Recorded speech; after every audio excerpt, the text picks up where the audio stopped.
Municipal election సందర్భంగా 12వ ward మన candidate Ravi గారు ఎప్పటి నుంచి అంటే ఇంతమంది కౌన్సిలర్ కూడా పనిచేసిండు. ఇప్పుడు కూడా మరోసారి అవకాశం ఇచ్చినాం. ఎందుకంటే ఆయన సేవా గుణం కానీ, ఆయన సర్వీస్, ఆయన చేసిన డెవలప్మెంట్ కానీ, ఆయన కరోనా సమయంలో కానీ అంటే ఒక సోషలిస్ట్ అంటే ఏ యాక్టివిటీస్లు ఉన్నా కానీ హెల్పింగ్ నేచర్ చాలా మంచిగా ఉంది రవిది.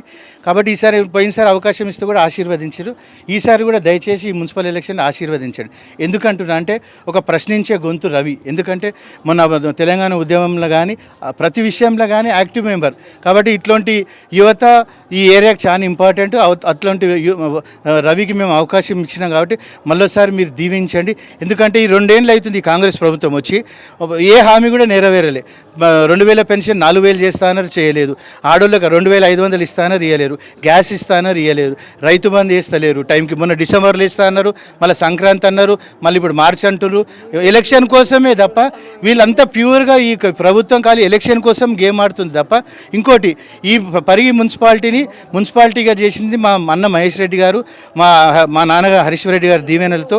దాని తర్వాత ఫస్ట్ విడతగా మేము 15 కోట్లు తెచ్చినాం. మనం MR office road to court చేసినాము, గంజి రోడ్ చేసినాము, ఇంటీరియర్ పరిగి ఇలా టౌన్లో ఎన్నో వార్డ్స్లో రోడ్స్ చేసినాం. ఈ బీసీ కాలనీలో కూడా ఇవన్నీ డెవలప్మెంట్ కూడా మా నాన్నగారు ఆధ్వర్యంలో, దాని తర్వాత మా అన్నగారు ఆధ్వర్యంలోనే జరిగింది. ఇట్లాంటి మంచి కౌన్సిలర్ ఆధ్వర్యంలో జరిగింది. మాకు బాగా ఇది మా సొంత విలేజ్ కాబట్టి ఈ విలేజ్ మీద మాకు సపరేట్ అయిన ప్రేమ ఎక్కువ ఉంటుంది. కాబట్టి డెవలప్మెంట్ మీద కూడా మా బాధ్యత ఉంటుంది. కాబట్టి మేము అన్ని విధాల పరిగి ప్రజలకు అన్ని వార్డులలో డెవలప్ చేస్తున్నాం.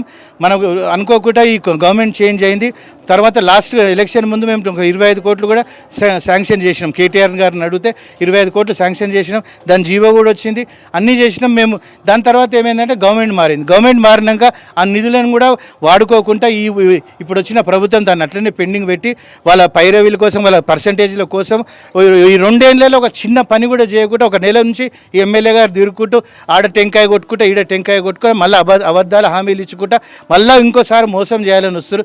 దయచేసి మీరందరూ అన్ని వార్డు మెంబర్లకు, మెయిన్గా 12th వార్డు మెంబర్కి మీరందరూ కూడా దయచేసి చదువుకున్న వాళ్ళు మీరు మాత్రం తప్పు చేయకండి.